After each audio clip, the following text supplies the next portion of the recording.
I'm pleased to join you for today's workshop on the North Coast Resiliency Initiative, or NCRI.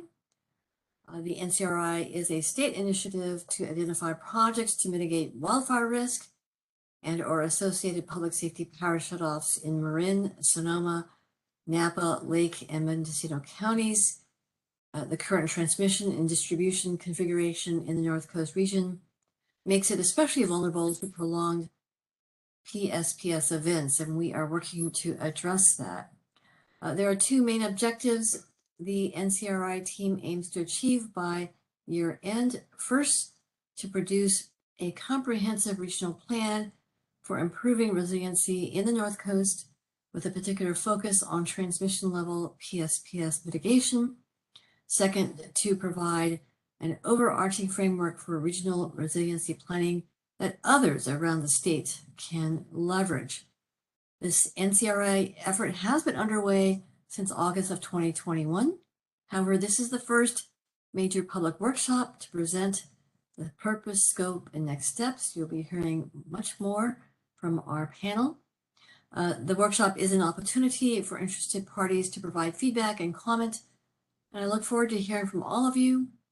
I want to thank our information technology and audiovisual team today and our staff, our team that heads up the microgrids effort, our energy division staff for putting on today's workshop, especially our lead on this effort, Danny Tutt. And before we turn the microphone back over to Danny, I wanted to welcome and thank our Energy Commission colleague, Commissioner Courtney Vacaro, to see if, Courtney, if you would like to make any comments at this time. Yes, good afternoon. Thank you, Commissioner Sharma. If I may, I would like to make just a couple of brief opening remarks. First of all, good afternoon, everyone. I'm Courtney Vacaro with the California Energy Commission. I think I'd first like to extend my thanks to you, Commissioner Sharma, and your office for including the Energy Commission in this discussion on this very important work for electric system resiliency planning, and really appreciate your leadership in this space. I think I'd also like to recognize Public Utilities Commission staff, the team that's been led by Danny Tutt, as well as everyone else who has contributed to this effort to bring forward a clear and thoughtful analytical approach. I think some of you may have watched the governor's press conference today. If not, you didn't need to listen to the press conference for us to just be reminded that climate change is real and it's adversely impacting our ability to produce and deliver energy across the state and in other regions of the country. And while today's conversation is going to focus heavily on mitigating the impact of PSPS events in the North Coast, I recognize and appreciate that the other objective is to provide a framework for regional resiliency planning that others throughout the state can benefit from as they address impacts from wildfire, sea level rise, extreme heat, and other extreme climate-induced events. So this is truly important work, and I'm just very pleased to be able to be here today for this discussion. Thank you so much. Thank you. And back to you, Danny. Sure. Thank you, commissioners. And sorry for jumping in a little late there with the recording, Commissioner Sharma. But we got the recording started for everyone else. It's going.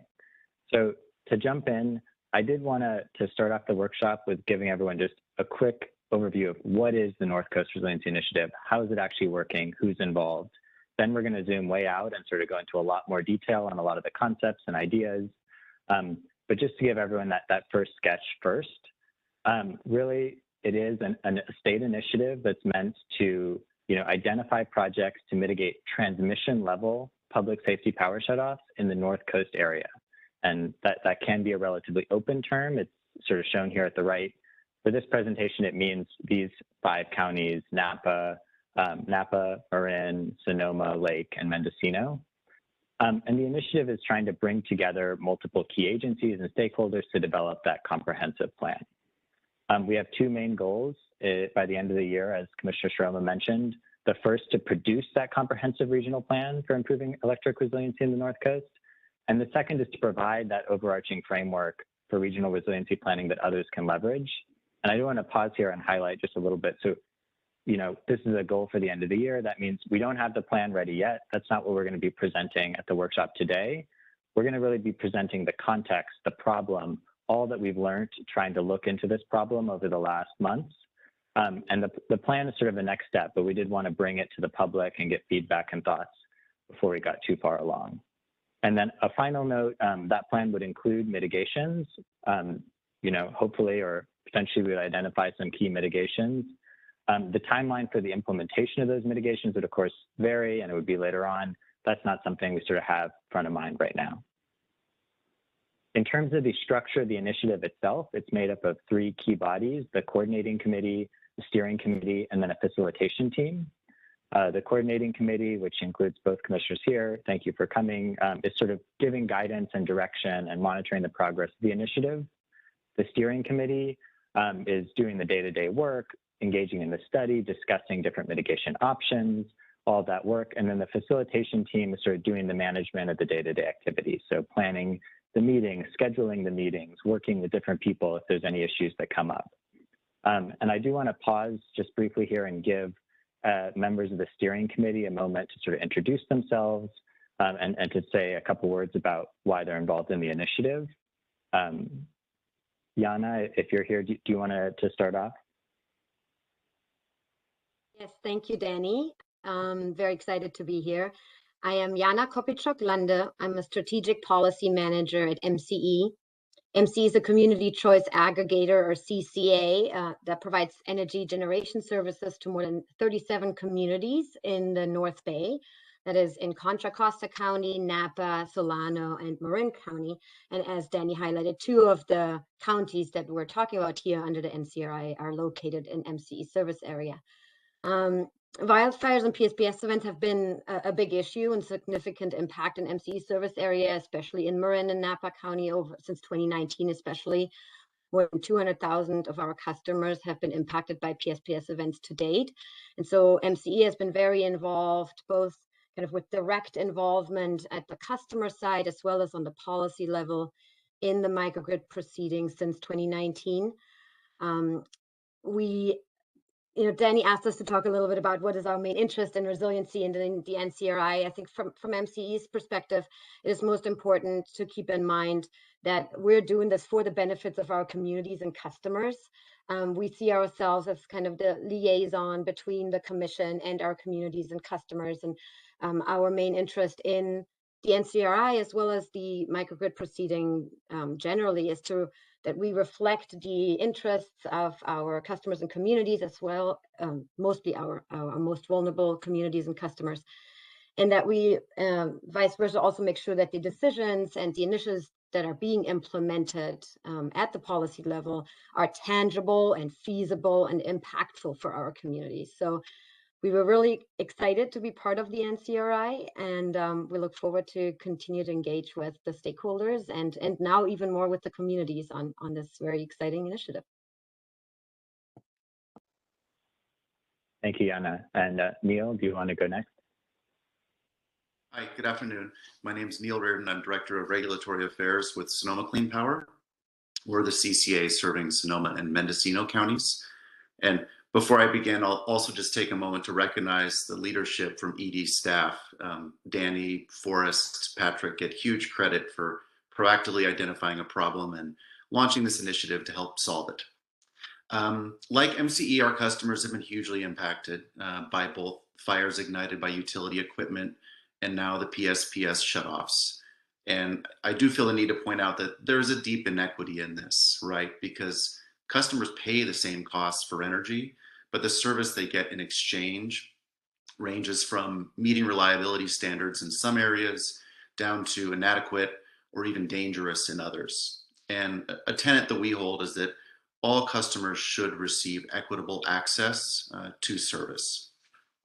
Now, I'll point out that today's discussion is framed in terms of circuits and megawatts, but at the end of the day, this is about people, and people can be impacted very differently by the same outage.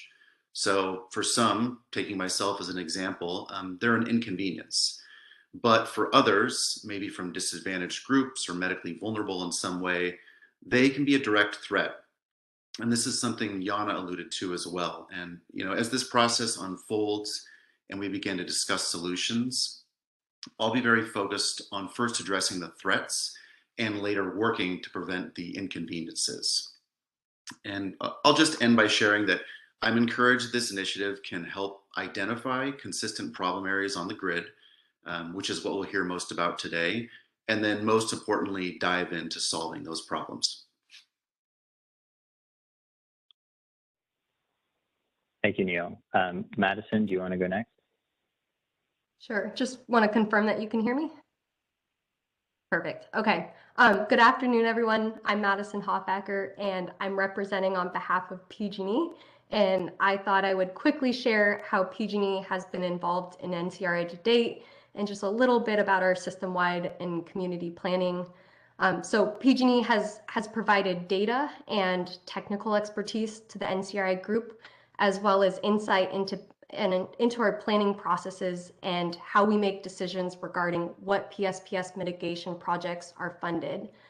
For example, we have activities such as hardening projects, distribution microgrids, clean substation microgrids, and other resilience work that needs to be prioritized throughout our territory. And we share what current and future plans we have in the North Coast region. And as many of you know, those planning and prioritization processes are vetted and commented on by stakeholders such as yourselves through regulatory filings like our wildfire mitigation plan, the long-term procurement framework, the wildfire mitigation and catastrophic event applications, among many other regulatory filings as well. And in addition to our system planning, PG&E also supports communities with their resilience planning, and we work closely with local communities on resilience projects through programs such as the Community Microgrid Enablement Program, known as CMEP for short, as well as in the semi-annual resiliency workshops that PG&E hosts in each of the 5 regions in our service territory. NCRI is a new forum that is testing how different stakeholders can work together, and we're interested to see how or what comes out of this pilot. And with that, I'll pass it back to you, Danny. Thank you, Madison. Vinay, do you want to go next? Sure. Can you hear me okay, Danny? Yes, you're coming through. Okay. Good afternoon, everyone. My name is Binay Shrestha. I manage the North Area Planning Group at the California ISO. In regards to this initiative, just want to share that in the past 2 transmission planning cycle, ISO performed studies to assess impact of various PSPS scenarios developed by PG&E based on the historical look-back weather data, and ISO shared the findings of those studies through various stakeholder sessions. And the ISO has also been participating in this initiative, mainly sharing the finding from same ISO past studies and providing inputs in terms of transmission system assessment. Thank you. Thank you, Vinay. And that is everyone. There's also members from the CPUC and CEC, but as the commissioner spoke, I think we're going to move on. And so I did want to cover one more slide here before sort of pausing to take any questions, written questions, but just about how we're going to approach this topic moving forward. And really, we're going to start with a wider context. What is resiliency? Why are we talking so much about it now? We're going to go a little more concrete, talk about what is a resiliency initiative and why might someone, have a resiliency initiative? How would you go about it? And then finally, we're going to come to the North Coast and talk about, how did the North Coast Resiliency Initiative emerge? What are the specific conditions in the North Coast we are looking at? So that's going to be the broad outline. I also want to mention that this slide deck was designed so that it could be sort of standalone. That means there's going to be some slides with quite a bit of text. I want to encourage all of you, if you'd like, not to pay too much attention to the text until you return, but just to listen to the presentation and follow along. You definitely don't need to read all the slides all the way through right now. And with that, I'll pause. Claire, do we have any questions before we move forward? We do not. Okay, great. So jumping in, first starting with regional resiliency planning as an overview. And to give you an outline of this section, we're really going to jump into the wider context, like I said, and sort of framing the problem. And we're going to go through these 6 questions here. So first, what is electric system resiliency and why is it important? What's needed for comprehensive electric resiliency planning? When does a resiliency initiative make sense? How to choose a region for the initiative, and who should be involved in a resiliency initiative.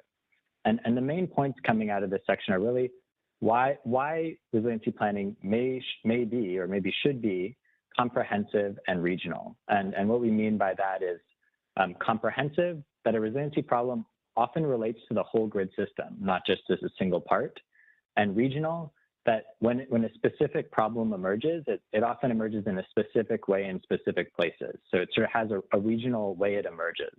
And for that reason, both of these components are sort of central concepts for resiliency planning. It's sort of the argument we're going to be making here. So to start, what is electric system resiliency and why is it important?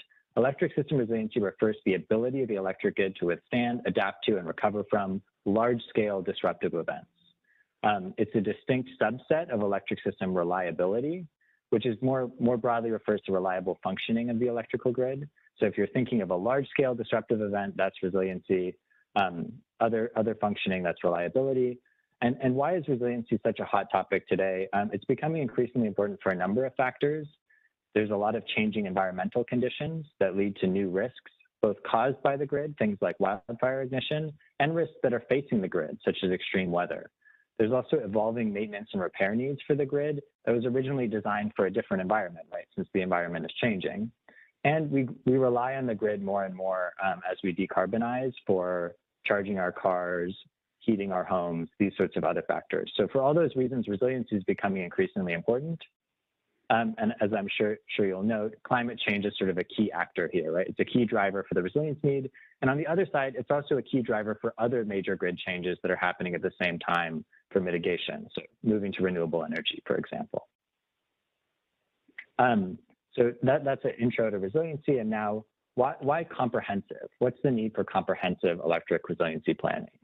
And the key thing here is really that a resiliency initiative affects the whole system, or a resiliency problem affects a whole system. And so if you're trying to design a solution or think about how to change a system and you're only looking at one single part, you're limited. You're limited, to take this example here, by, if you're just looking at the distribution system, how that system interacts with the transmission system or how that system interacts with the retail system.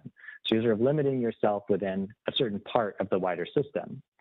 And so the goal with comprehensiveness is to move to a larger sort of scope that allows for more active, more creative, more innovative, and more open planning.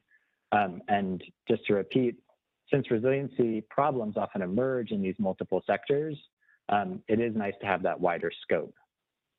So just to say that again, resiliency planning sort of needs to occur in this more comprehensive manner. And one way to go about that is to involve multiple stakeholders. And the reason for that is the current grid landscape is fractured. It has different parts that are doing different things. So parts of the grid, the distribution system, are managed by PGE under CPUC regulation. Parts are managed by the California ISO. Local community choice aggregators have a stake in grid management, and customers themselves are increasingly playing a part. And this fractured landscape of the grid can limit the response any single entity can take to address a climate change adaptation or mitigation problem. It can also lead to conflicting or duplicative measures. So just to give an example, if there's a resilience need in a city, for example, perhaps a customer might buy a microgrid for their home. At the same time, perhaps the utility might be working to provide local generation to keep a substation powered that's city powered. And at the same time, maybe the transmission authority, the ISO, may be working to resolve the transmission issue that leads to the outage in the first place. Each of those is a response to the same core problem, and they're actually duplicative responses. So you only really need one of them to resolve the issue for a customer. So when does a resiliency initiative make sense? And this is where we're really moving from these broad ideas, comprehensiveness, what is resiliency, to when we actually have a resiliency problem, what are we looking at? And the sort of point here is we're looking at something more concrete. We're looking at a specific concrete problem the grid is facing. And that often means an overlap of different factors.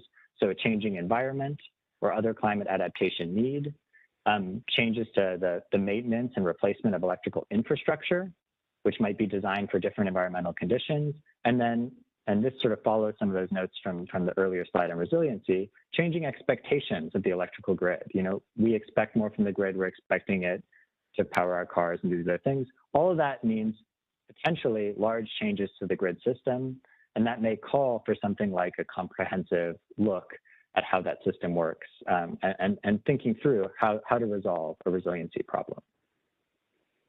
And so when do you get to the regional side? How do you pick a region for this initiative? And I want to note here that a specific and concrete problem of the grid emerges in a specific place, in a region.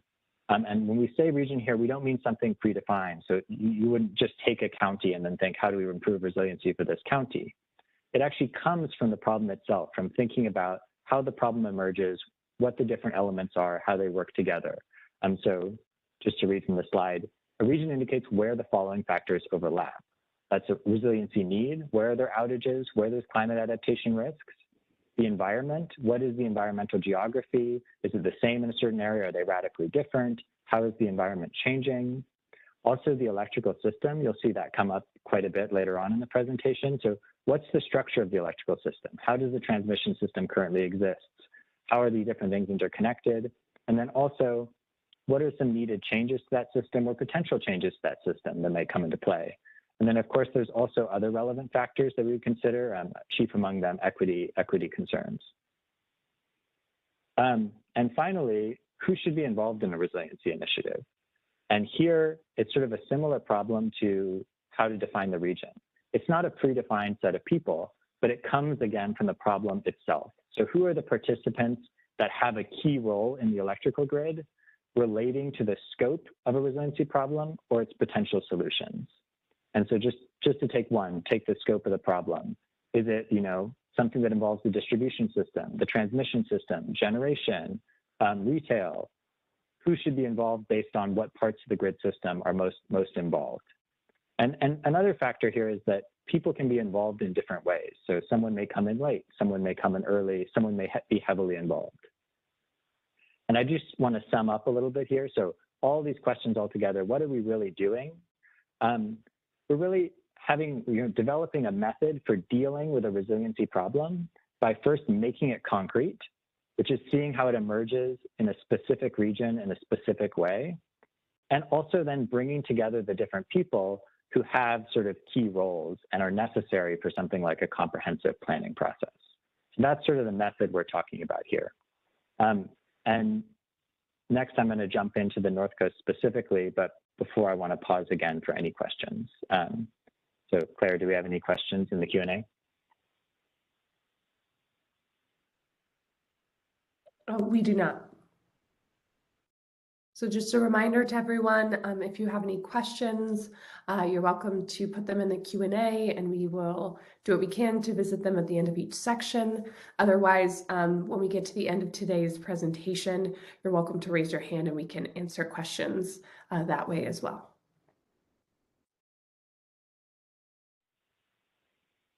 Thanks, Claire. And I'll note as well, it is a technical presentation. I'm going to repeat this exact line later on.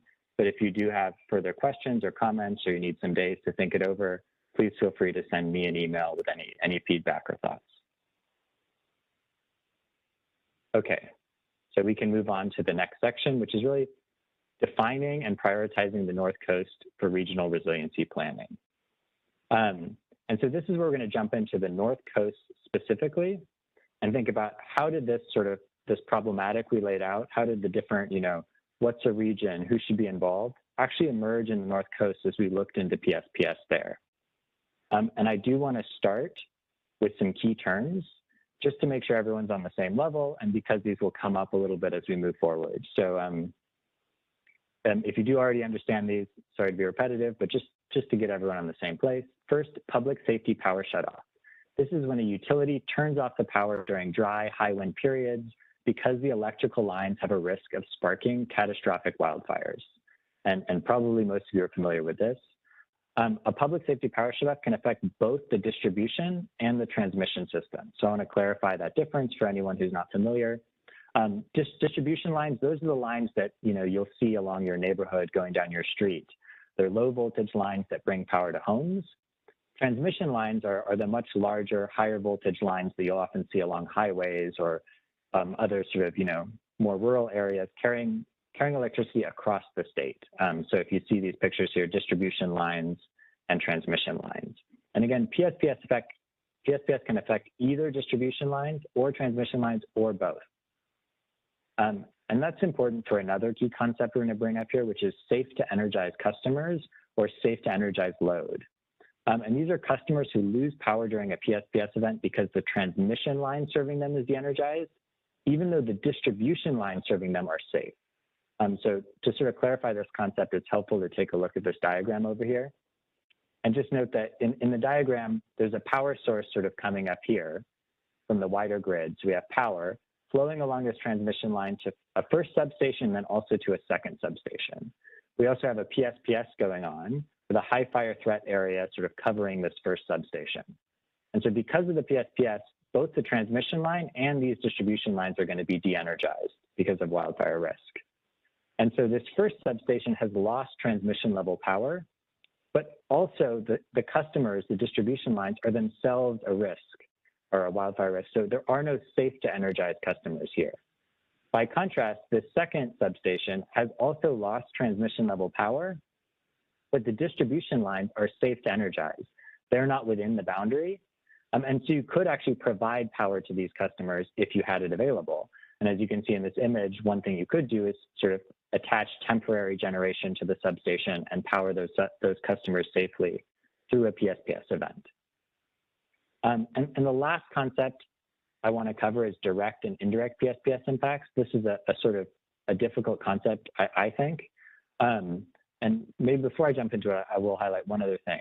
All of this from now sort of forward is really focused on the transmission level of PSPS. So I think we all recognize that it happens at both levels, and a lot of people experience distribution level PSPS as well. We are focusing for this initiative mostly on that transmission level. So what are the two different types of impacts? There's a direct impact, and this is when de-energized transmission lines from PSPS cut off the flow of power to a substation. That's exactly what was occurring in that image we saw in the last slide. Both of these substations are directly impacted because they can't get power from the larger transmission system. There's also an indirect PSPS impact, and this is a more confusing concept because it relates really to a whole region or a whole network of the transmission grid. And this is when de-energized transmission lines from PSPS affect a whole region of the grid, requiring power to be shut off to additional customers, or requiring load drop. So for some reason, a region of the grid has become unstable, or there's some other problem that's coming up, and the response is to drop load. That's an indirect PSPS event. They're not necessarily cut off from the larger power system, but there needs to be load drop in order to solve a problem in the larger power system. And with that, I'm going to jump into the actual North Coast. And I think you'll recognize this slide from above. This is sort of how we came to the North Coast as a region. And we are going to have more detailed slides on each of these points. So, no need to feel like you fully understand them here. But we're going to talk about resiliency need, the specific PSPS outages that occurred in the North Coast in 2019, forecasted continued impacts, and then also wildfire risk from electrical infrastructure. We're also going to talk about the environment in the North Coast. We're going to talk about the electrical system. That's actually a key factor here. The North Coast has safe to energize load, as we just sort of talked about what that is, has safe to energize load or safe to energize customers. There's also local deliverability constraints that make it potentially difficult to build new generation in the region. There's this isolation from the broader grid, and that has something to play with a sort of vulnerability to indirect PSPS impacts, which is going to be sort of a main focus, as you'll see later in the presentation. And then there are other relevant factors that came in here too. Two that are important to mention are when we did look at the demographics and the North Coast region is broadly representative of the state overall. And there were also concerns about PG&E's temporary generation program. And since that's not the focus here, I'm not going to go too much in depth into it, but there's sort of an existing program of using diesel engines to mitigate PSPS that was concerning. And so this is in part a response to that. So now just jumping into each of those factors, starting with resiliency need. And here I'm really going to be, in a sense, telling a story about how we saw this data and how we first came to focus in on the North Coast. And so really, you know, I think everyone probably, or many people probably remember 2019 and the significant PSPS events that occurred then. And many of those impacts did happen at the transmission level and led to otherwise safe to energize customers losing power. And forecasts at that time really indicated that the North Coast was particularly vulnerable. So just to give an example of what we were seeing, this is a sort of diagram of PG&E's temporary generation program. So where they were planning to provide or plan for having that temporary generation ready to go at a substation in case of a transmission level PSPS event. And you can see there's quite a few dots here. Each dot represents a substation. And I'm actually going to just take a quick pause and note the other features on this map so you're not confused. The large lines here are the transmission system. So these are the transmission lines themselves, with brighter red being higher voltage, yellow being lower voltage. And then the sort of background color here is high fire threat areas. So the yellow is tier 2 high fire threat district, and the orange is tier 3 high fire threat district. But bringing back to the dots, the substations, the dots represent substations and substations that were included in the temporary generation program. And then the dark blue dots, which you can see are almost exclusively, other than one here, in the North Coast area, represent substations where PG&E didn't just consider temporary solutions, but actually thought about longer term investments to sort of mitigate this PSPS problem. So immediately upon seeing this, you can see how your attention will be drawn to the North Coast, and you'd be wondering, what's going on here? Why is there this issue here? We did get better data and modeling on resiliency and on PSPS, and so I'm going to cover that now. These maps are a little more confusing, so just to go into how they work first. Again, every dot here represents a substation, and the size represents the likelihood of a PSPS event. And it's actually the number of events expected in 10 years. So you can see some are larger, some are smaller. And then the color indicates whether there's safe to energize load. So orange, there is safe to energize load, and the brown, there is not safe to energize load. So as we got some better data, a first sort of set of better data in 2020 and another set in 2021, we refined how we were looking at these different regions. And you can see looking at this, that you would pay attention to different areas. You'd say, what's going on in Humboldt? There's a lot of really large circles up there. What's happening? And it turns out actually that although there is significant transmission impacts in Humboldt, they found PG&E has sort of implemented a mitigation there, which is using the Humboldt Bay generating station to island that area of the grid when it gets cut off. And so on the transmission level, although definitely not necessarily on the distribution level, on the transmission level, a lot of the impacts here were mitigated. You can see that reflected in the newer data. Another area that jumps out is the Sierras. And one thing you might notice about the Sierras is even though there are a lot of transmission level impacts here, many of them are that dark brown, meaning there's not safe to energize load. So at the same time that you're losing transmission power, the distribution lines are also unsafe. And that leads to sort of a double problem. It's sort of a more difficult and a different problem to be facing. The North Coast also jumps out, and it actually has a lot of safe to energize load.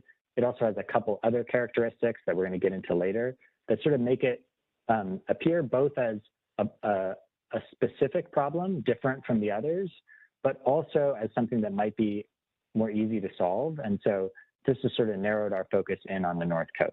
And in the newer data, you will notice there are, in a sense, some fewer impacts overall. I do want to note what's not included here is the indirect PSPS impacts, and we are going to get into that a couple more times throughout the presentation, but there are additional impacts here that aren't shown. I just want to note that.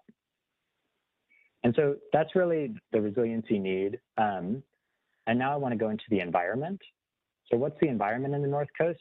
There's a lot of high fire threat district. So you can see here Danny, a lot of the area. Danny, sorry to interrupt. There's a request that you speak a smidge slower. No, thank you for interrupting, Commissioner. Okay, thank you. Maybe I can pause for any questions if there are some questions.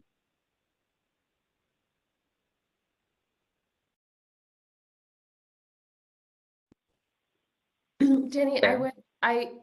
We do have some questions. I think I would propose that we come back to them at the end of this section. But yeah, I think a little bit of a slower pace would be great. And if folks missed anything, we would be happy to revisit any of the concepts as well. Just let us know in the Q&A. Okay, thank you all. I will try to go slower. So moving on to the environment, which is the second of those four things we mentioned, right? So resiliency need, environment, electrical system, and then other factors. So the environment of the North Coast, there's significant fire risk. So a huge amount of the area is high fire threat territory, high fire threat district, either tier 2 or tier 3. And you can see also there's a lot of transmission lines traveling long distances through the high fire threat territory. There's also urban areas throughout that aren't high fire threat territory. So there is that safe to energize load in the urban areas. And another key thing to note, and it'll come up later in the indirect impact discussion, is that the key local generation, which is the Geysers geothermal plant, is located here right in the middle of that tier 3 high fire threat district area. And so the loss of that plant, if there's a PSPS that sort of affects the transmission lines coming from that plant, has pretty big impacts on the regional grid. And that sort of brings us to the electrical system.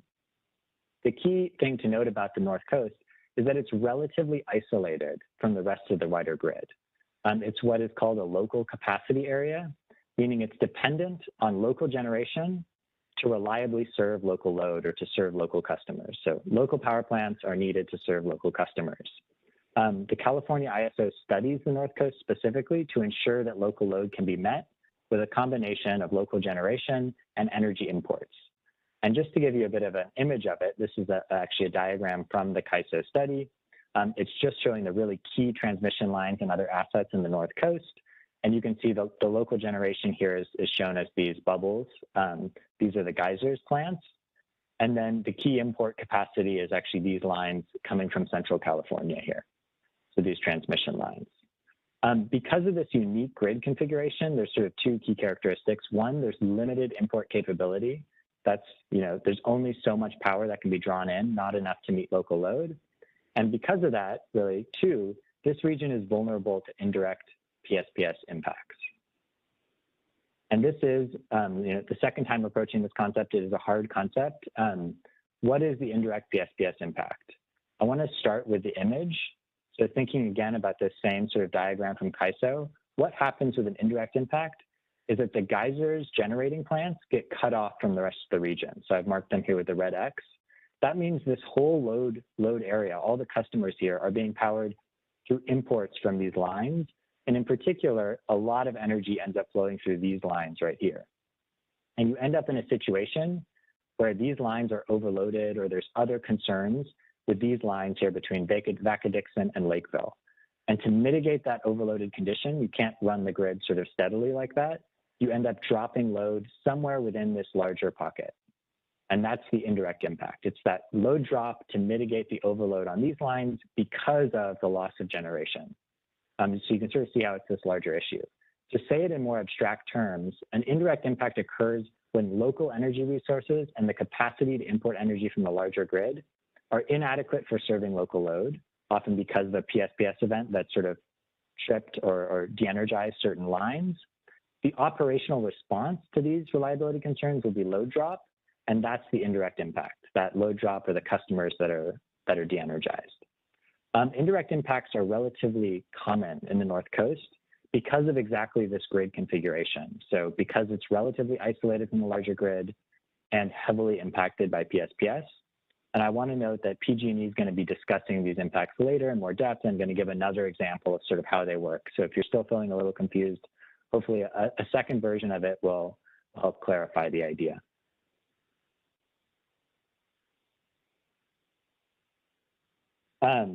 And finally, other relevant factors. We did definitely look at sort of the demographics and raised equity concerns about why focus on the North Coast. It is broadly representative of the state overall. There are 36 different tribal and/or economically disadvantaged areas. And it does have a wide income variety. So you can see there's some areas in the region up by Lake County where the median income is $35,000. There's some areas down in Marin, down closer to the Bay, where the median income is over $100,000.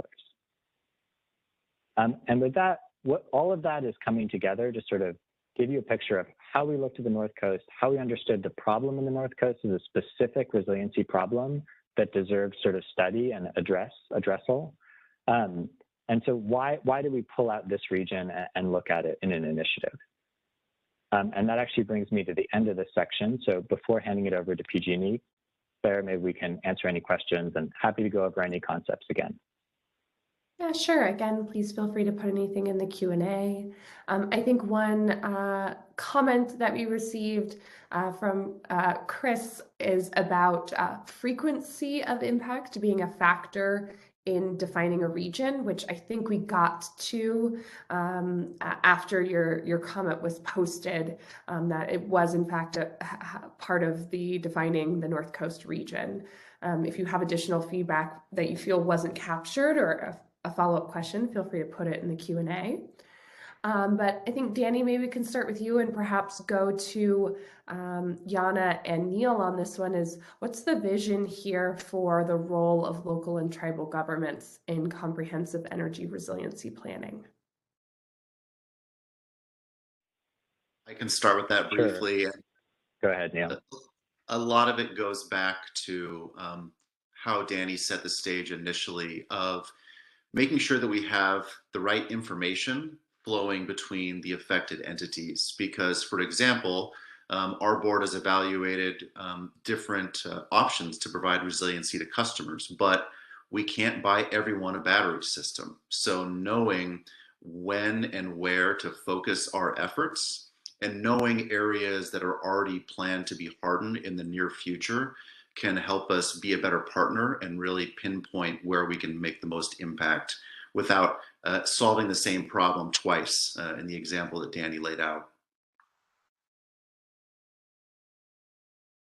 Yeah, and can I add something? I think what the NCRI, I'm going to turn the question a little bit around if I may, but I think what the NCRI can really help with is that this is an incredibly complex and complicated and sometimes confusing issue that we've been dealing with for many years. And as someone who's been involved for almost 3 years, since 2019, I still get caught up on the issues. And so, you know, the difference that Danny just described, and I just really want to highlight that the impact can be of a PSPS event between a distribution system impact and a transmission system impact.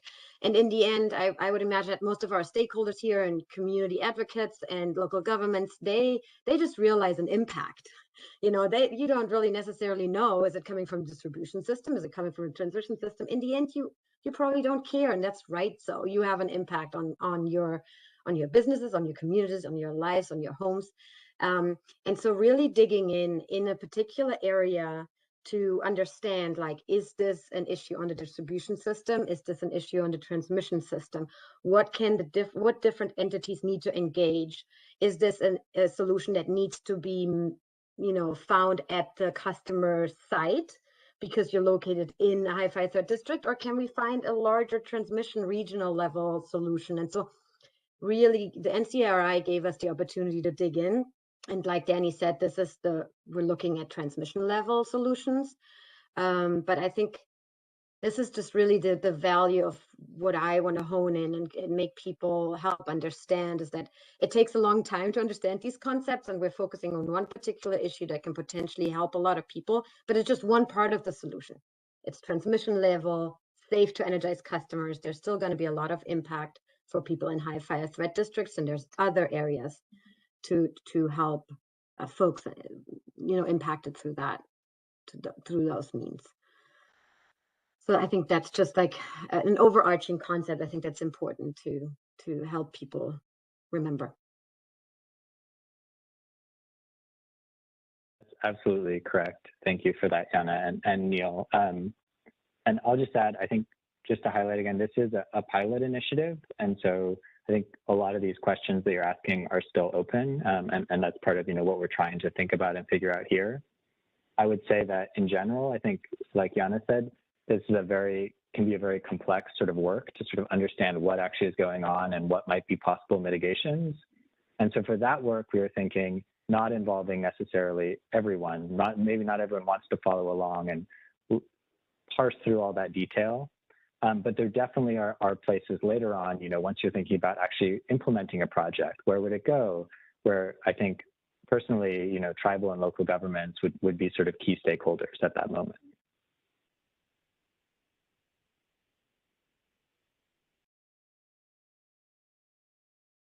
Thanks, Annie, and Yana and Neil. And to our audience, I assume we have a number of representatives from local and tribal governments here today. We really welcome your feedback on how you think you should be engaged, both in the problem identification and problem solution stages of comprehensive electric resiliency planning.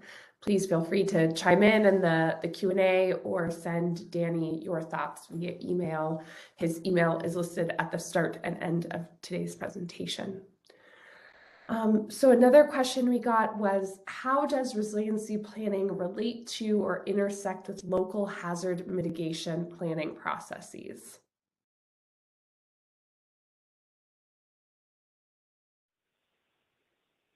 I think that's a great question, and ideally it would relate quite closely. I will say I don't think it's something we've tackled as of yet in the initiative, so I don't feel like I have a good answer to it. Well, I will take that comment and make sure that we address it in our next phase of our work, Danny. And then someone asked about if you could, Danny, could you elaborate a little bit more on the local deliverability constraints that we see in the North Coast and why they're preventing development of local resources? Sure, and let me just turn back a couple of slides to answer that question. So when we talk about local deliverability constraints, really what that means is that if you have a generator in a certain area, will it be able to provide power to the larger grid in a key moment? So, that summer of the year, hottest day when the grid really needs power, will this resource be able to reliably provide that power? And the problem is, since there's a lot of power being provided, some of the transmission lines can get overloaded from that, and some resources may not be available because of those overloads. And so that is a deliverability constraint. And I will just note, Benet, if I've made a mistake explaining that, please feel free to jump in and correct me. And so it is related to, although it's not necessary that it comes from, but it's related to the isolation of this region. So since it's isolated, it can be difficult to build generation here and guarantee that it'll be able to provide power to the larger grid in those moments of need. And that is something we're thinking about, because generation is actually one potential mitigation we're thinking about for solving some of these issues. And so to the extent generation comes in, deliverability constraints are one constraint we're facing. And I guess the last note I'll make is it is a regional constraint. So it's not just facing one project in one particular place, it's facing the whole region. And a solution to it would also, potentially affect that whole region, would lift that constraint for the whole region. So for that reason, it is sort of an interesting element to add into this initiative. Hopefully that helped clarify.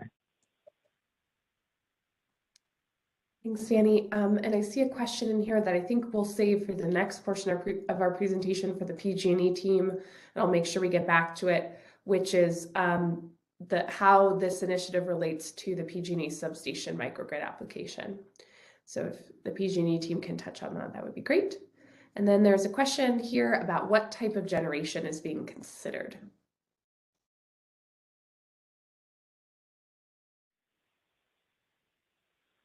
That's a good question. I don't have a great answer to it. If anyone else wants to jump in, I think the answer is we sort of have to understand exactly what's needed first, but potentially storage or some other form of generation.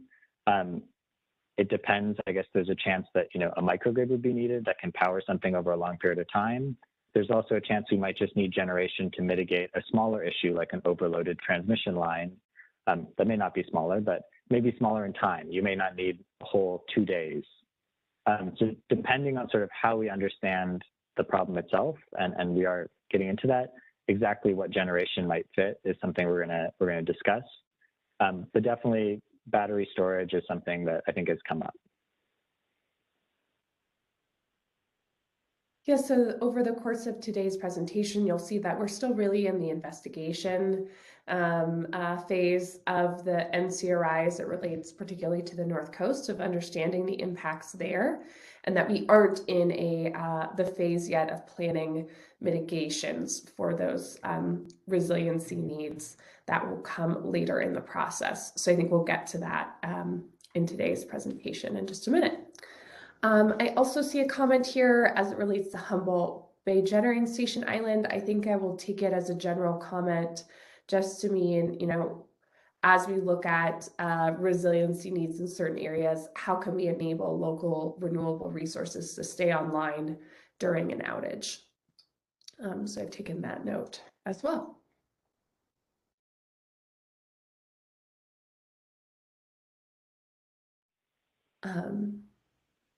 Okay. I also see Mehdi Ganji has his hands raised. We aren't taking raised hands until the end, so feel free to just keep your hand raised. But if you do want to throw a question in the chat, go ahead and we can address that. Or we can come back to it at the end of the presentation today. Okay, all right. I will turn it over to our PG&E team.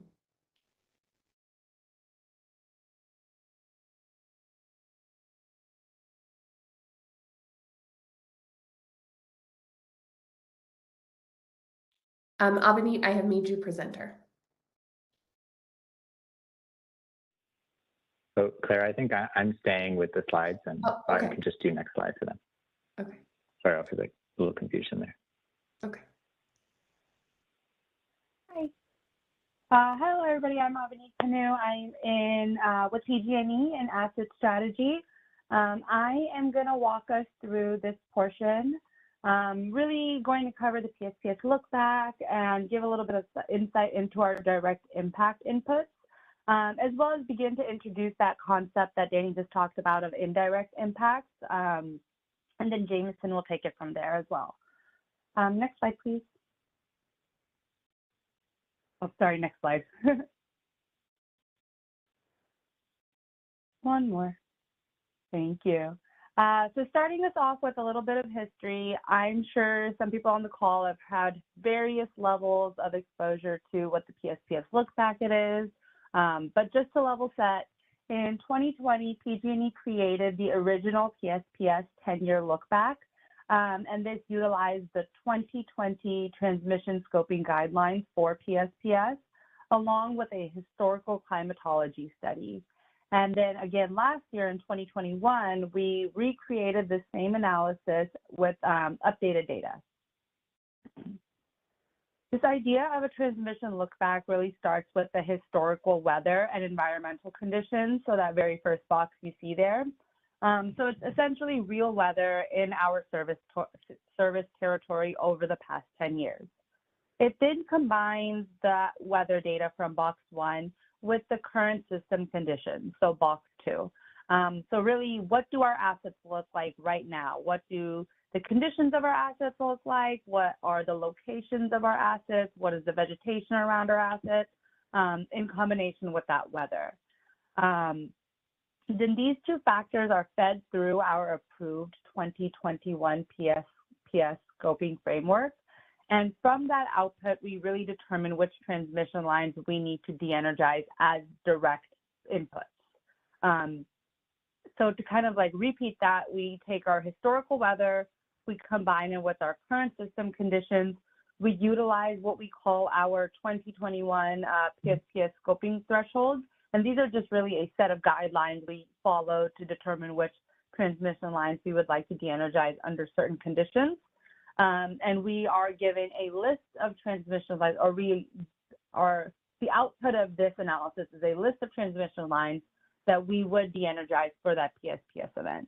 And just to remind everybody, we're talking historical weather. So we have 10 years of weather data. We're saying if we were doing PSPS over these 10 years, what were the transmission lines and substations that we would have had to de-energize in that period? And then from this stage, we perform what we call a direct plus and power flow analysis.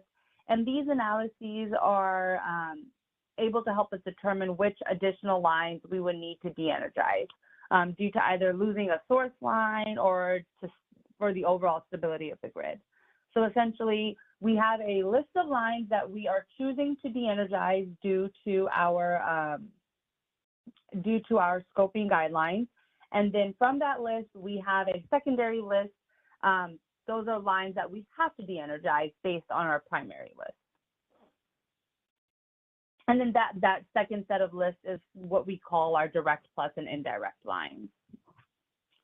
We utilize this PSPS Lookback in a lot of different ways across the board. We use its results in order to inform risk mitigations, vegetation plans, different hardening programs, generation locations, future switch installation locations. It really gives us a broader data set of information to look at when we want to determine these PSPS-related mitigations. Since we have only been doing PSPS for a couple of years and we have gone through a few iterations of PSPS guidelines, this gives us just more information to play with. Next slide, please. So in that previous slide, I mentioned that step 3, where we have our transmission PSDS scoping framework that we utilize to determine that list of transmission lines to de-energize. That scoping framework, we also refer to it as our guidelines or categories. It really has 3 major categories: the asset health component, the vegetation component, and consequence. So during the PSPS event, we would really look for these 3 components and the thresholds for these 3 components to get a majority of the lines that we are going to de-energize. We do have secondary smaller categories such as open maintenance tags, certain types of open maintenance tags, certain types of open vegetation tags to kind of relay in that real-time information. But overall, these would be our 3 major categories. And without really getting into too much detail of how these 3 categories have evolved over the past year or two, since we are in 2022 now, the high-level idea is that we've made strides in improving our modeling efforts. What we were doing in 2020 and what we're doing in 2021 and now into 2022 is really taking a lot of the same space framework that we had created, improving it with better data, improving it with better modeling components to give us more precise information to make smarter decisions across the board when it comes to choosing PSPS lines to de-energize. So really, we're making smaller, shorter, and more precise PSPS events. I think that's the tagline that we have. Next slide, please. And to kind of like finish off the idea here, I mentioned the 2 lookbacks and the differences. If we take a look at this chart that we have here on the left-hand side, the yellow squares are referring to 2020 PSPS lookback, and the blue triangles are the 2021 PSPS lookback. If you go through and you were to count every single individual dot, you would see that 2021 did actually have an increase of 3 more blue triangles, which would mean there were 3 more transmission lines that are in that PSPS lookback. So that overall 10 years would have 3 additional transmission lines. But what that story also doesn't tell is how frequently we have to scope these PSPS transmission lines in. So we have multiple events inside of our PSPS lookback, and event A might have 4 lines, whereas event B only has 1 line, right? And so then that 1 line would have a frequency of 2, meaning that it was in 2 separate events, right? So since we are able to be a lot more precise with the data that we have, we are able to scope these lines in less frequently and keep them energized more frequently, since we could have that better informed decision with our risk modeling. So as you guys can see here on this chart, you see a higher concentration of those blue triangles towards the left, meaning that we are scoping these lines in a lot less frequently than we were before. And the two maps actually on the right-hand side kind of paint that same picture in a geographical or visual way.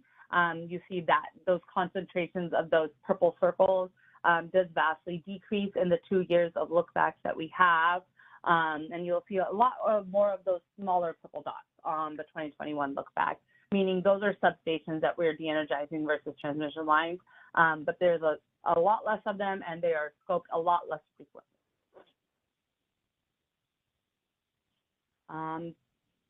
Next slide, please. And I'll turn it over to Jameson now. He's going to walk us through the indirect impact. A lot of what I just talked about was the direct impact. So the lines that we are actively choosing to de-energize versus the ones that are kind of come along with the ones that we're choosing to de-energize. All right. Thank you, Evanite. Mm-hmm. If we could go to the next slide. So just as a reminder, although Daniel went over this a bit, the indirect impacts are a little bit complicated in that the system may still have an electrical connection, but it may not be strong enough to carry all of the loads in that area. So you could think about this as if you were holding up a heavy car with many, many wires, and if you cut a bunch of those wires, the remaining ones that are trying to hold the car now have a lot more weight to hold. And if they're not rated to do that, you may enter some challenges. So normally, when we do our TPL studies, we secure the system for loss of any single piece of equipment or any two pieces of equipment, sometimes referred to as an N-1-1. But under our PSPS scenarios, they can often be significantly more severe than that. You might think of them as like an N-10 or an N-20, so that far exceeds the reliability criteria, which is where we see some of these unforeseen or up until recently unforeseen problems. And absent any long-term capital solution like a transmission upgrade, new in-area generation, or some other creative solutions, the remaining option in an operational realm is to drop load to alleviate the overloads on the transmission lines.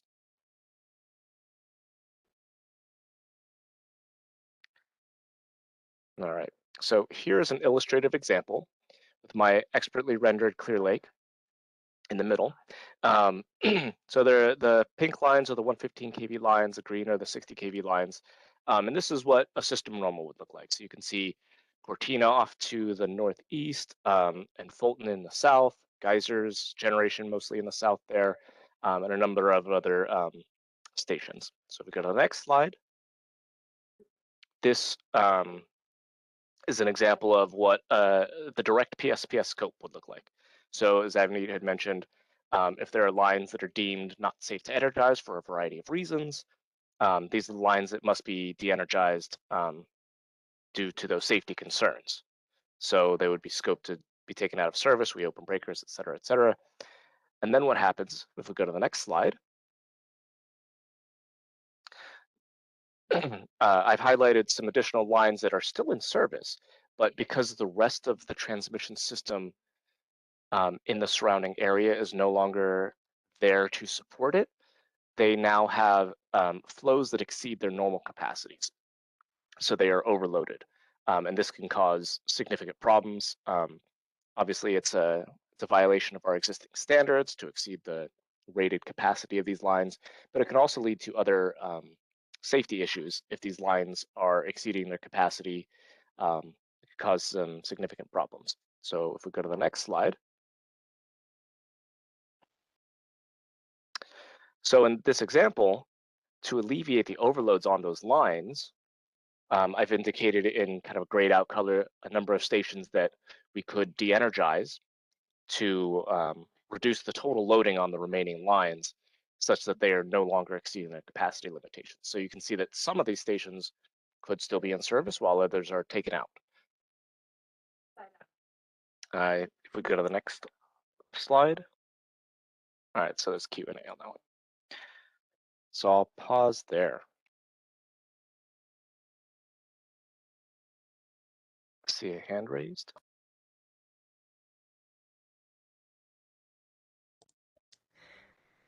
Yeah, so I think we wanted to hear a little bit about how this NCRI initiative relates to PG&E's recent substation application.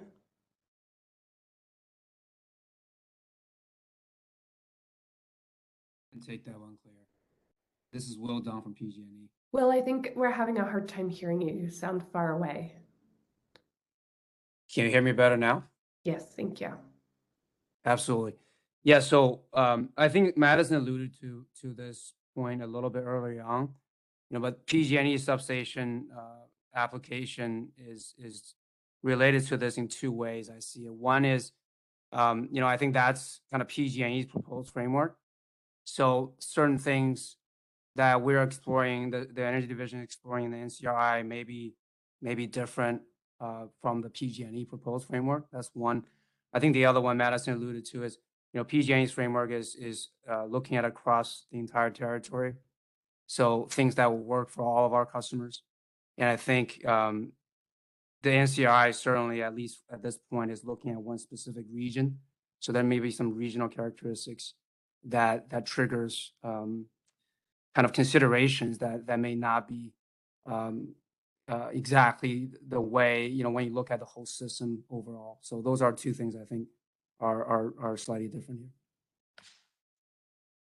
And then despite the fact that indirect PSPS impacts are being triggered by different factors, the customer experience is largely the same. It's a relatively longer duration outage. It's not a rolling outage for indirect impact customers. Can someone from the PG&E team explain why that is?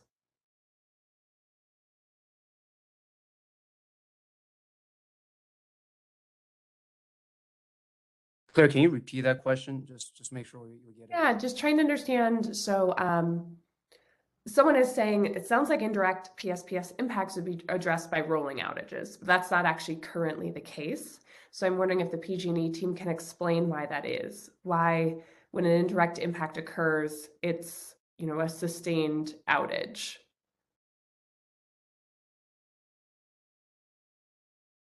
So I could attempt to answer that. This is Jameson for PG&E. Thanks, Jameson. Yeah, so I've spoken with some of our operational folks, and I'll say two things. One, the only actual indirect impact that we've experienced in real time versus our theoretical look back has been in 2019. This was also during the Kincaid fire, a lot of other complications. And so I think that there wasn't enough time between the realization of the scope, studying of the scope and the potential impacts to come up with a more elegant way to do like a rotating outage, for example. There's also operational constraints and complexity with trying to actually open up the specific circuit breakers and then get the personnel to handle that kind of thing, in addition to all of the additional PSPS things that are going on. So that's one complexity. Jameson, so is yes. PG&E looking at rotating outages as a potential way to handle future indirect impact events? What I would say to that is I wouldn't exclude it from a possibility, but I also think that we may need to set reasonable expectations, because I do anticipate that it will be very operationally complex. But it is a technical feasibility, we'll say. Okay. Sorry, this is Will. Just to piggyback on what Jameson said, I think that's a really good question. I think to Jameson's point, conceptually, theoretically, it is certainly a consideration. I'll point out this, the outage that we see sometimes in the summer heat wave, those kind of forecasts, even though it's uncertain, is relatively certain. I think the PSPS events are much more dynamic, right? Because wind is considered and things are moving a lot faster. So the ability to do rotating outage, I think part of that is contingent on a good understanding of what you will see in the next hours or next days. I think PSPS is a little bit more dynamic on that. But so that makes it practically a little bit more difficult, but I think certainly conceptually it's a possibility.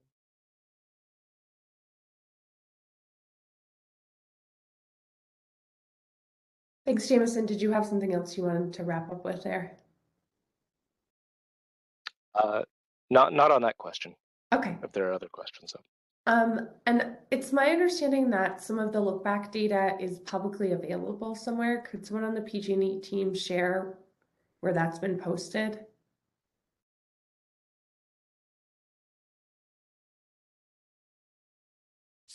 Yeah, I think the Lookback data set is in the our the substation generation application testimony. There's a supplemental testimony we filed on December 17th, 2021. And that will have, the things that both Jameson and Avani presented at the substation level. Great, thank you. Because I think someone's asking here about what portion of hypothetical PSPS events in the Lookback are occurring in substations outside the North Coast region. I'm not sure you can answer that off the top of your heads. If you can, please go ahead. If not, I would refer that question to the December filing for the substation application. Yeah, I think that list is the most accurate thing to look at.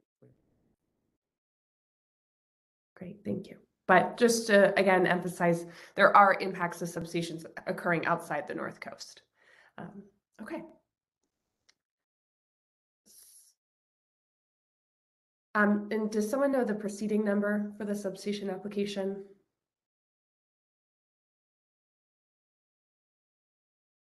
A21-06022. Will you repeat that, Danny? A21-06022. Okay, thanks.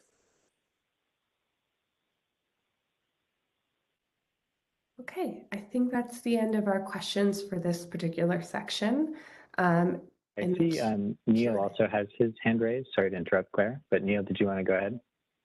Yeah, thank you. I wanted to confirm my understanding of the schematic that Jameson shared, which was very helpful. I'm wondering if you can go back one slide.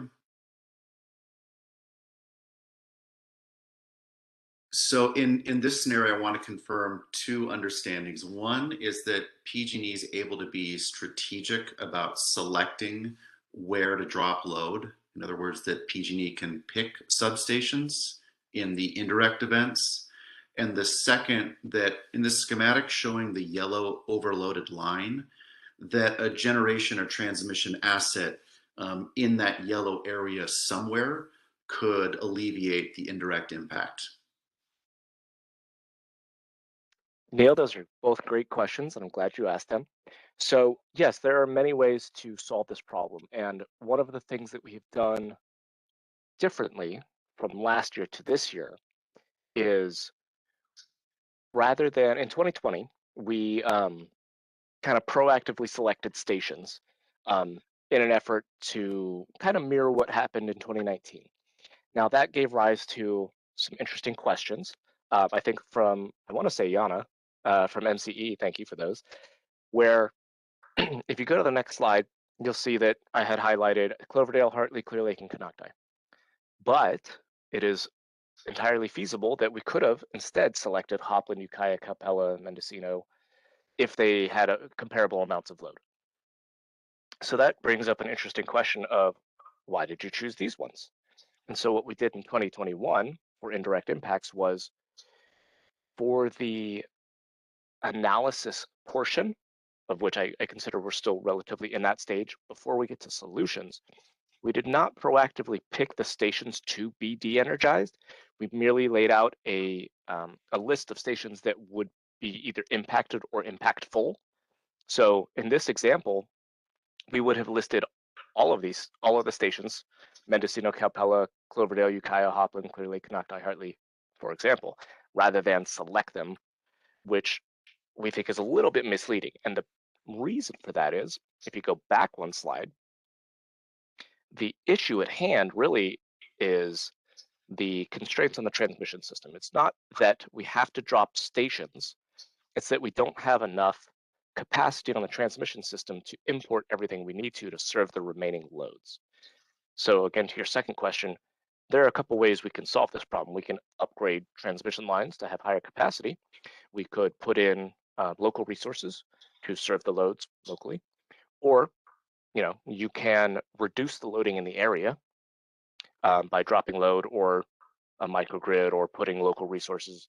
It's all kind of the same thing when you think about a simple equation of the load exceeds the capacity. You either increase the capacity or you decrease the net load by either decreasing the actual load or decreasing the load demanded from the system by putting generation locally.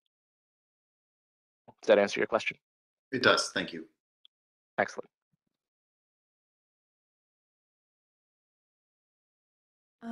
I see a question here. I don't think it's entirely clear to me about infrastructure independencies not being considered in the modeling. So if you want to come off mute and maybe clarify that question, that might be helpful. I will call on you just a second. There you go. You should be able to ask your question now over the line. Sure. Thank you. This is Mehdi Ganji with Weldon. I noticed that the infrastructure interdependencies haven't been considered, and that means that we haven't considered, for example, the impact of the water sector or water infrastructure on the electricity infrastructure here, which might even help us alleviate the indirect impact of the power outage during, the black sky mode. For example, in some cases, we can provide demand reduction by direct electricity demand reduction. In another case, we can lower the water consumption or sewer generation to lower the energy consumption of those sectors and the impacts of those on the electricity system. Yeah, so I think part of what that question gets to is the suite of solutions that we can utilize to solve these problems. And so, although we talk about dropping load, it doesn't necessarily have to be all of the load. There is a magnitude of load that needs to be reduced. And I think for the Clear Lake area or Mendocino pocket area, it tends to be on the order of, and I'm gonna unfortunately quote myself, but I think it's on the order of 30 to 50 megawatts, which, if you drop a couple of stations, that's about how much you need. You could do some sort of demand response programs, shifting load or something like that. So again, that's part of the reason that we tried to take a step back in the way that we filed it this year, was to highlight what the problem really is so that through the NCRI, for example, we can come up with creative, comprehensive solutions rather than just do A or just do B. Maybe it's some hybrid of the two or three or four, what have you. Sure, the holistic approach and the integrated approach would help you guys to do more cost-effective isolation of the resources. For example, in one case, if you need to shut down the hospital load, instead you have other customers to reduce their electric demand as well as their water demand to provide you with the same amount of load reduction.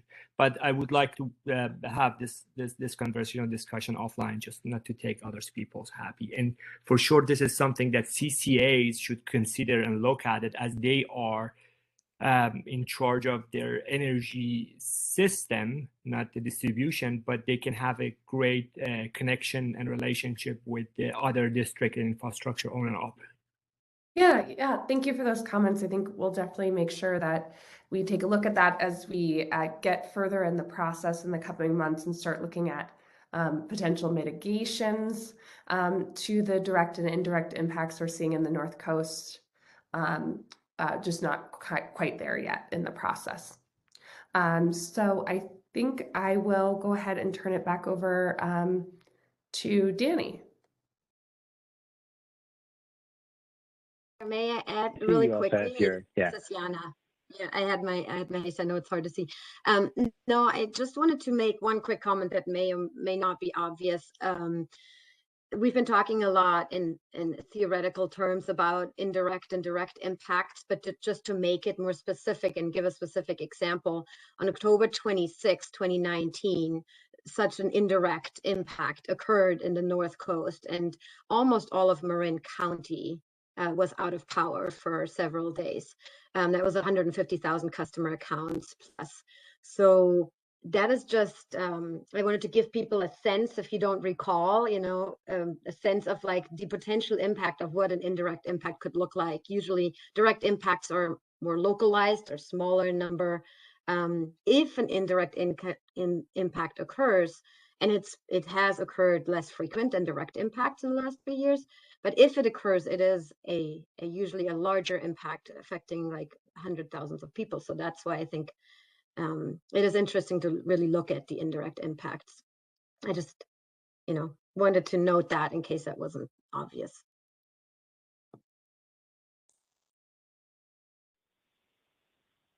Thank you, Jana. I think that's helpful. And I also want to thank Jameson and Avenita and the PG&E team for giving that presentation and answering some questions. I'm going to jump now into the implications of this analysis. So sorry for not setting the context perfectly, but the look back analysis is one of the key inputs into the initiative, right? Because we want to understand what is the likelihood of a PSPS event happening and for what reasons where. And so I just want to give sort of the results of that analysis for the North Coast specifically. In a similar way, I'm going to divide it between the direct and the indirect. So to start with the direct impacts, you can see there's really two substations that stand out for direct. And again, I want to highlight, this is all transmission level. So there are additional distribution level PSPS impacts that we're not really talking about right now, but definitely do occur. On the transmission level, there's two key substations that you're seeing here, Calistoga and Monticello, with 8 and 9 direct impacts respectively. And that's so 8 or 9 impacts in the 10-year simulation or modeling. So about 8 or 9 impacts in 10 years. And then throughout the rest of the region, everywhere else has 1, 2, or Lucerne up here near Clear Lake has 3 direct impacts, but they are much smaller numbers. So we really immediately focus in on these two.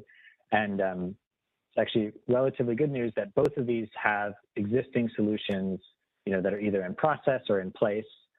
So for Calistoga, there currently is a distribution level microgrid there that deals with PSPS events. And there's also an open RFO to expand that into a substation level microgrid and sort of take up more load. And for Monticello, there's an existing transmission switching solution where you can power the substation from a different line that it's not usually powered from and sort of mitigate the PSPS events. And that line isn't affected by PSPS, and that mitigates most of these impacts. And so given both of those two results, we actually aren't expecting to spend much more time on direct impacts in the North Coast Resiliency Initiative, other than sort of monitoring these two solutions as they move forward. That's quite different than indirect impacts. This is really going to be a focus, and just to sort of look at what the results were from the look back analysis.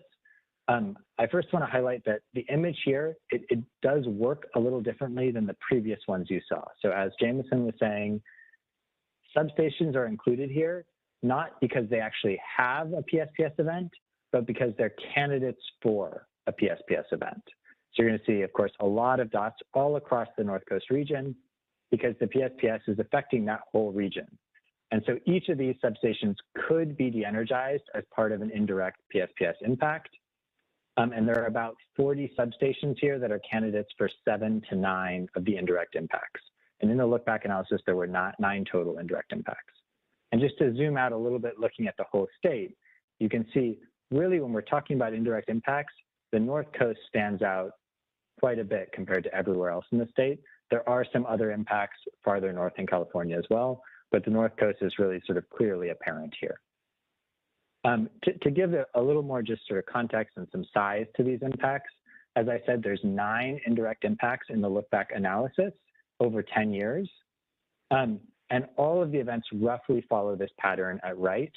There are maybe additional sort of smaller indirect impacts within the region, but the large impacts all follow the same general pattern in which the geysers geothermal plants get disconnected. So local load gets disconnected from the region because these sort of tie lines, these transmission lines tying geysers into the rest of the system cause a fire risk and thus are de-energized.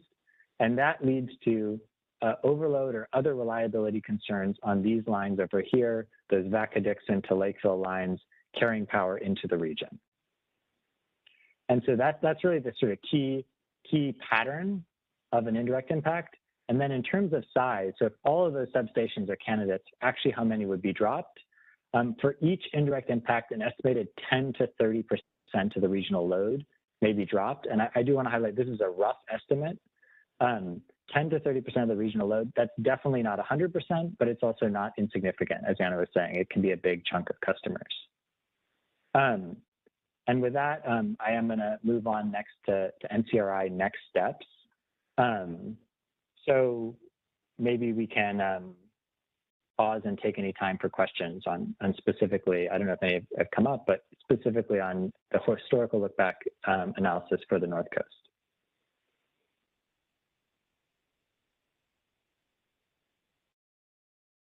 I don't currently see any questions in the Q&A, but folks are welcome to take a moment. And if you've already asked a question, just ask you to lower your hand.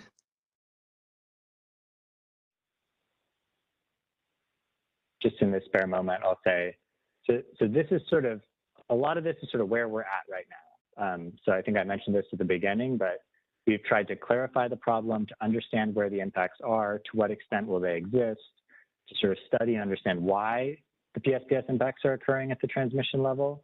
But we haven't jumped into sort of looking at specific mitigations yet. So that's the next step for the initiative. And so this is sort of a key point in the presentation if you're thinking this is sort of where this is the work we've really done, and we're sort of moving into work that we're going to be doing over the coming months.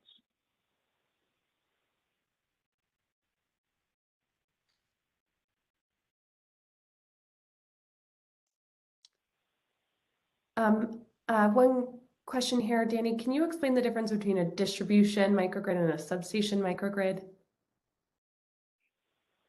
Yes, good question, and I'll try to be brief. A distribution microgrid is just a microgrid that's sort of hosted at the distribution level. So it's not powering a whole substation and all the lines. It's sort of a portion of the distribution system that's being powered. And so roughly, if you're thinking about it, a distribution microgrid is generally smaller in the amount of customers it's serving than a whole substation microgrid. Thanks. Another person just wondering here, will we consider behind the meter microgrids not owned by PG&E? Yeah, so as I mentioned, I think we are moving into the sort of considering mitigations period.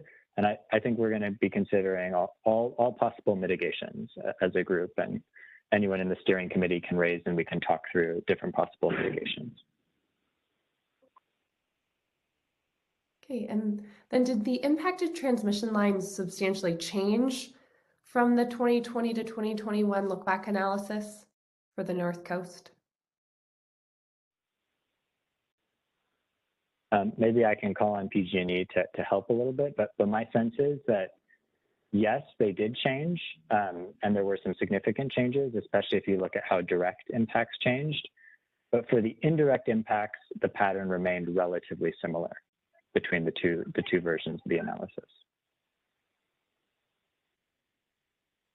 Does anyone from PG&E want to chime in on that one? Yeah, this is Jameson. So what Danny had mentioned is correct. There were some underlying changes to the specific lines that were de-energized, both in the frequency and the actual lines themselves. But the overall result is fairly consistent with the previous analyses, and that the indirect impacts are still there, and the resulting constraint is still primarily on the same lines. Thank you. And then how does PG&E plan to incorporate the findings from this effort into any future procurement activities?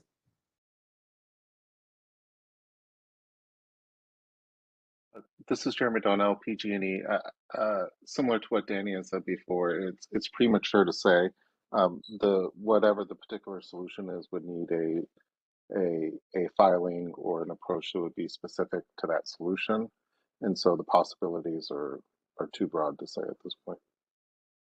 Thanks. And Jeremy, there is an RFO underway for one of the substations that was directly impacted, the Calistoga substation, correct? Yes, that's correct. And then I would also take note that some of the solutions that could be considered actually wouldn't necessarily go through a PGE filing. It could be a third party resource. Thanks, Jeremy. Okay, any other questions?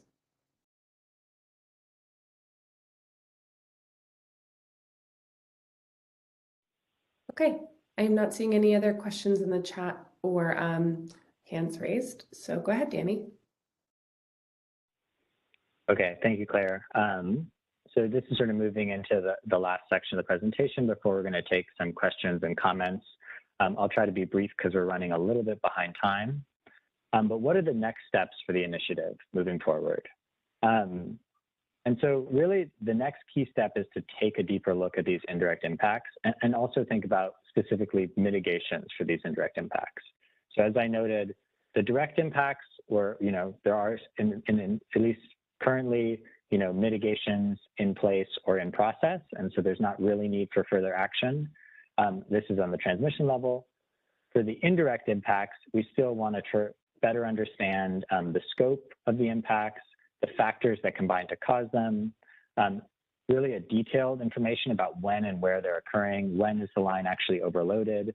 And then the key thing here is really studying potential mitigations. And I do want to pause for a second here and just think, some of these have come up, but what are some potential mitigations?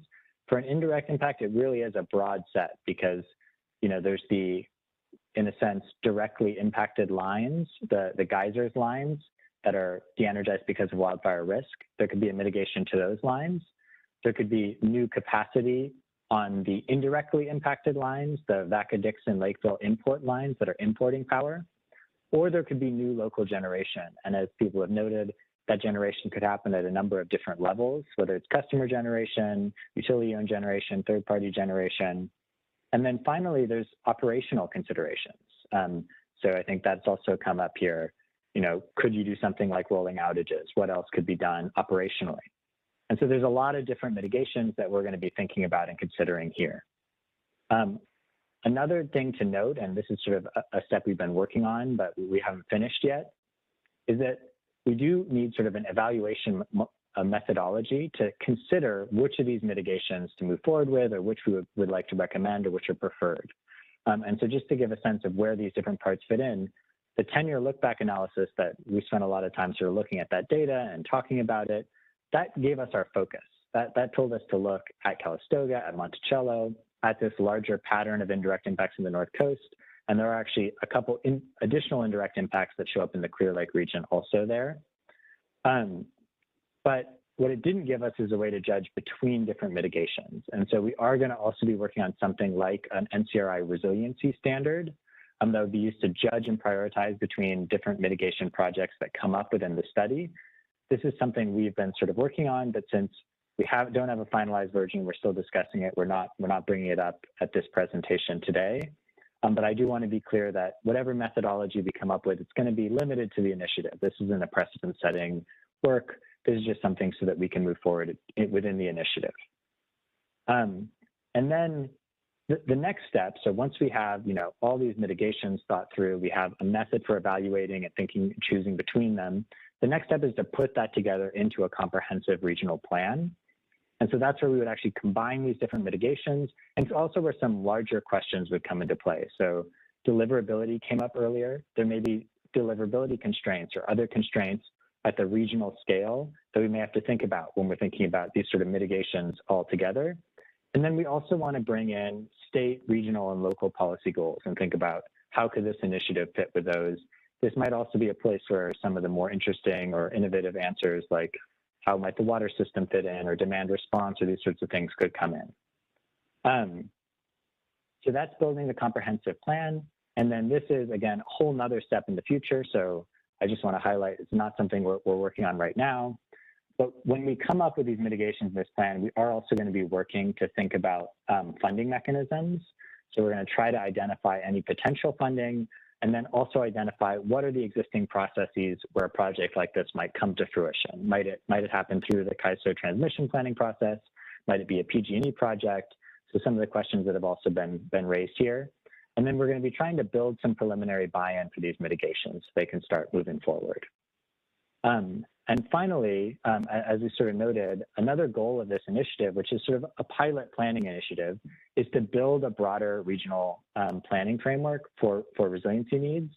And so we are going to be issuing a report. I think I noted at the beginning, the aim is the end of this year or Q1 of next year, that would have an overarching description of the course of the initiative, outcomes, conclusions, and also a proposal for this broader comprehensive regional planning process.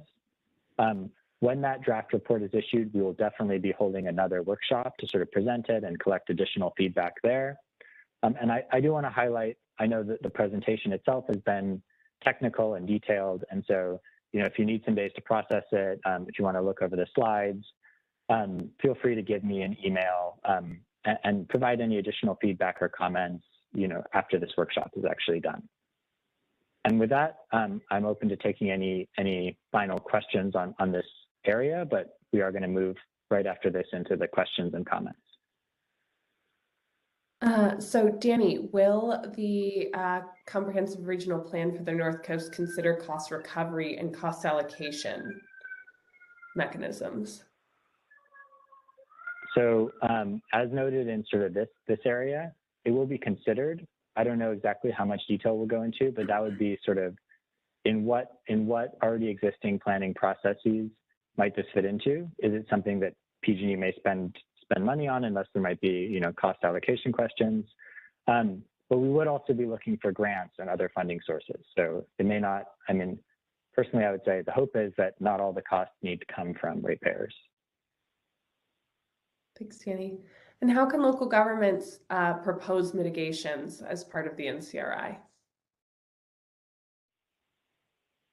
That's a great question. We'd love, I think, to hear from you about what you're thinking. I think now that we've defined the problem and are moving maybe into the mitigation stage, maybe at some point there might be a moment where it makes sense, if you have ideas and mitigations you'd like to propose, to bring those in and hear them. I don't feel comfortable saying we have a definite way to do that yet, but we're definitely open to it. So Danny, would there be some sort of invitation to folks to provide suggestions, or how would that happen? How would they know? I think feel free to reach out to me, and then not to put you two on the spot, but I think the CCAs can also be a point of contact if you're in their territories. And if we reach this point, we probably will try to do a more systematic invitation to invite projects or ideas. Okay, thanks. So also, we welcome any feedback on how to best engage local government partners in that mitigation planning phase of the work.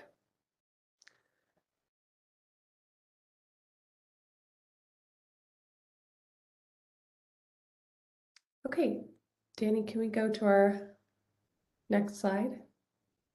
Sure. So I'm passing it over to you, Claire. Thanks. Yeah, if you'll just go to the next slide, that'd be great.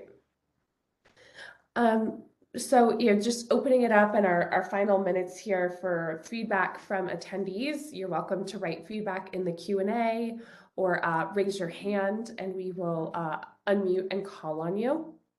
So we really welcome feedback on any of the topics that were covered here today, as well as the questions here.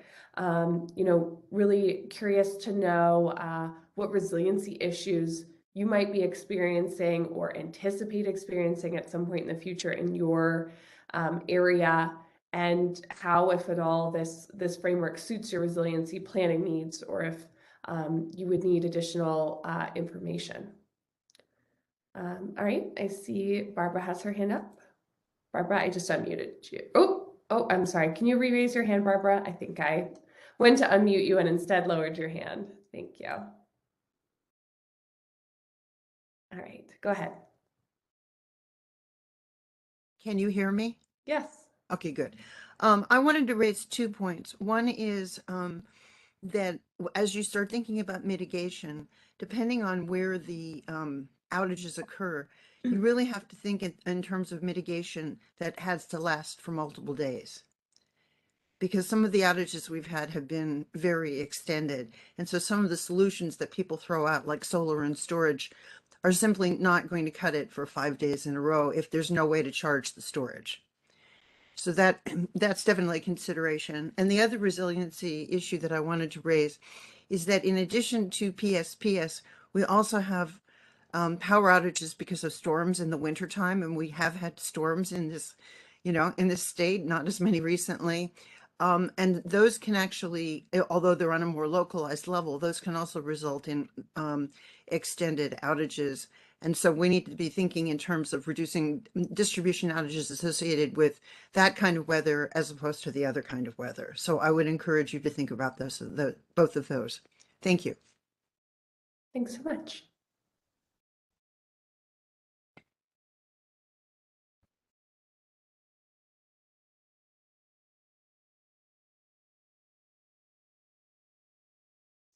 Okay, other questions or feedback from attendees?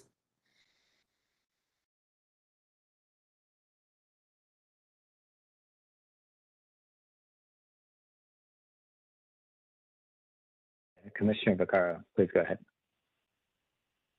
Thank you so much, Danny. So I have to say, I learned a tremendous amount in this hour and 45 minutes. I mean, I've followed along with the various background documents that have been provided since about the time this initiative started. I really find today's discussion to be so informative and valuable. And I will say that the figures that were used were particularly informative. I think the ones that you used, Danny, as well as PG&E, to really show us what's happening with the lines.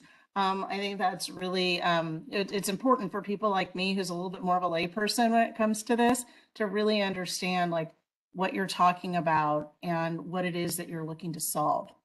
So really appreciate everybody's effort and a lot of the good conversation. I appreciated, I think, some of the initial opening remarks as well about equity and things that came up about people really don't care why something is happening. They just know that there are impacts. But we have to care about why it's happening so that we can get to solutions.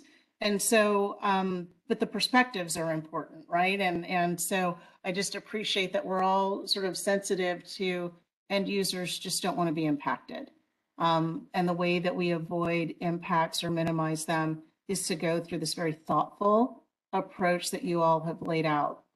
I do have one question though, and it might be far afield, and apologies in advance if it is, but I'm just wondering about any intersection between the next step of planning and looking at potential mitigation, sort of that intersection and land use. I mean, are you seeing that this is all happening within existing footprints and you're not going to be looking at new uses for land in surrounding areas, or do you see that as something that is potentially part of the solution set? I don't know who can answer that, but I'm just curious. I don't know if I can give a good answer, but I appreciate questions far from the field. And I think as of now, we haven't been thinking much about that because we haven't exactly gotten to that stage, but it's something that was definitely talked about. And I also, as you know, CEC has been involved in the initiative. And I think this is an area where I know there's a lot of experience. And so as we get more to facing that concretely, personally, I think it would be great if CEC could maybe step in with some help there as well. But looking at it, I think there is a chance that new energy resources may bring up land use questions, or transmission upgrades or changes may bring up land use questions. So I think that's definitely something we'll have to at least talk about. Yeah, so thank you for the answer. And I guess part of why it comes to mind for me is, there's so many concurrent initiatives and activities happening among the different entities who are focused on energy. And really sort of the SB 100 resource build, the land use is something that we're really focusing on as well. And I was just, as you were talking throughout the presentation, all of you, I was just wondering if there might be some intersections there, or to make sure that we're not sort of tripping over one another as we're looking at solutions while we're also working on other work to sort of advance the state's, clean energy goals. So Mike Gravely, I know, is actively involved in this initiative on behalf of the CEC, and my office can certainly connect with Mike as appropriate. And if we need to bring others in from CEC, if you ever get to that stage, if it finds its way into this work at all, yeah, we're happy to support that.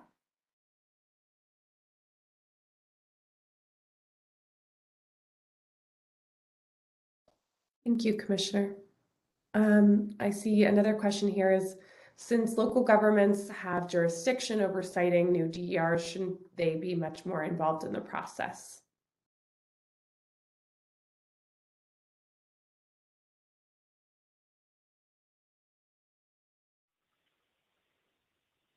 I don't know if anyone else wants to take this one up. I think I honestly I'm not an expert in jurisdiction, but I think it definitely does make sense to bring in that a little more as we move forward. So far, we've really just been working on defining the problem, so we haven't gotten into what type of generation should we be using, and so that's part of the reason we've been involving sort of the key energy infrastructure stakeholders up to now. But as I sort of noted at the beginning, who's involved also changes with time and with what aspect of the problem you're addressing over time.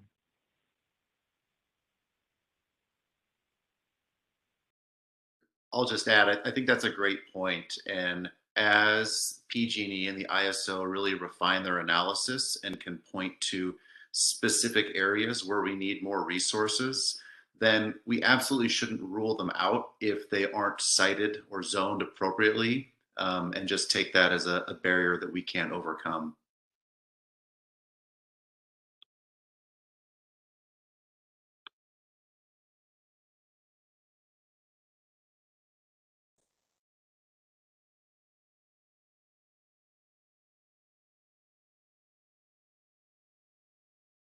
Okay, I'm not seeing any other anything else pop up in the Q&A or other raised hands.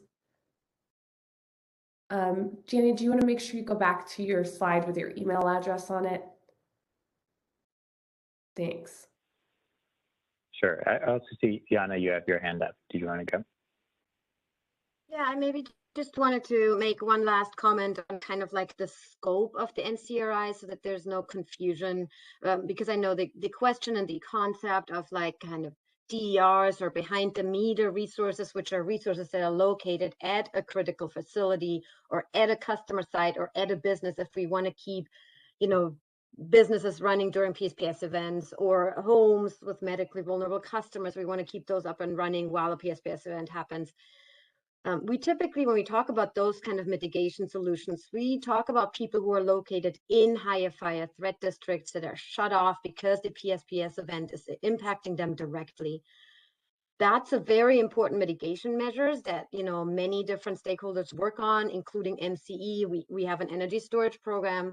There's the statewide SGIP program. There are opportunities and kind of state ratepayer funded programs to support those initiatives. That's for customers who are located, again, who are directly impacted by a PSPS event, and they're located in high fire threat districts. And there are many, as Danny has shown on his map initially, that are not the customers that we're mostly concerned here with in the NCRI, is what I would say, because NCRI is looking at what's called a safe to energize customer.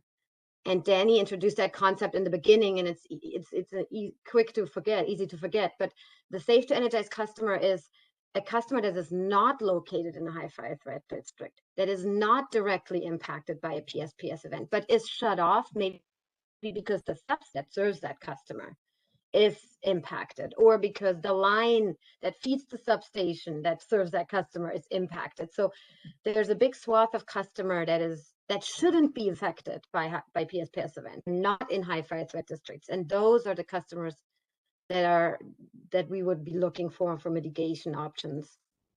under this initiative. And there's still a lot of work to do in this whole other area where, you know, we need to also work, especially with medically vulnerable customers that are directly impacted by PSPS. I just wanted to make that distinction clear so that everybody knows that and there's no confusion of like what the scope of the NCRI is, because the question of behind the meter resources has come up a few times.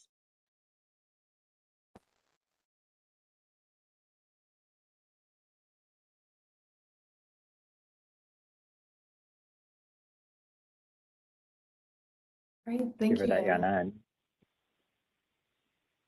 Go ahead, Danny. well, I was about to close this out, and I think we might be able to end a couple minutes early, but I do see, Binay, you raised your hands too, if you want to add a last final comment too, and then maybe we can close out the workshop.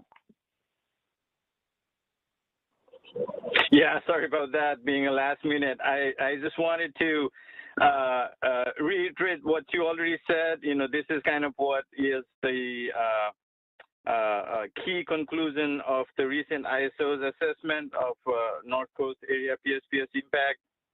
You know, I agree with everything what Danny went through and PG&E went through in terms of direct impact. There's very limited, a couple of stations, and there are mitigation in place. The indirect, what I want to emphasize is like Danny mentioned, you know, it is the key driving factor is losing the source of the local generation, which is most of the geysers, and PSPS taking out the gen-tie lines connecting to those local geyser generation. So one obvious, you know, as we talked about different things, you know, possible things for mitigation, DR, local generation. One obvious thing that comes to mind is, you know, to look at, you know, what are the factors those geyser gen-tie lines are currently included as the PSPS scope, and what would it take to exclude at least one or two of those major gen-tie lines that'll bring more than 100 megawatts of generation to the local area. What would it take to be able to exclude those geyser gen-tie lines from future PSPS event? So that you know, that is, if someone looks at ISO's report, will find that is the key conclusion, that what we will continue to work with PG&E and also in this initiative. And as we learn more about what would be the you know, cost associated with or feasibility associated with that mitigation, then we might need to explore other mitigation options, local generations. You know, you might come down to, you know, needing a new facility if it comes down to that. But we will have to, you know, look at all possible options.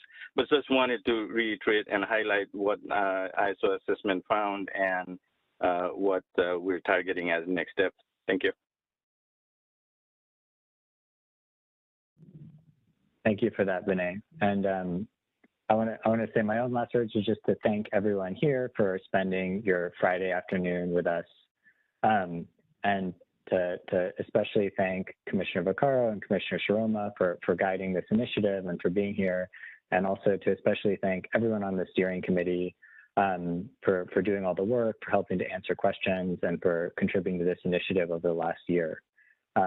So really thank you to everyone here, and with that, maybe we can call the workshop to a close.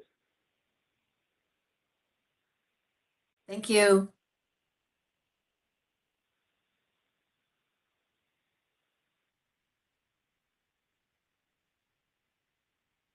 Danny, I just want to thank you for all of your hard work over the last year. It's been incredible to watch you. So thank you so much.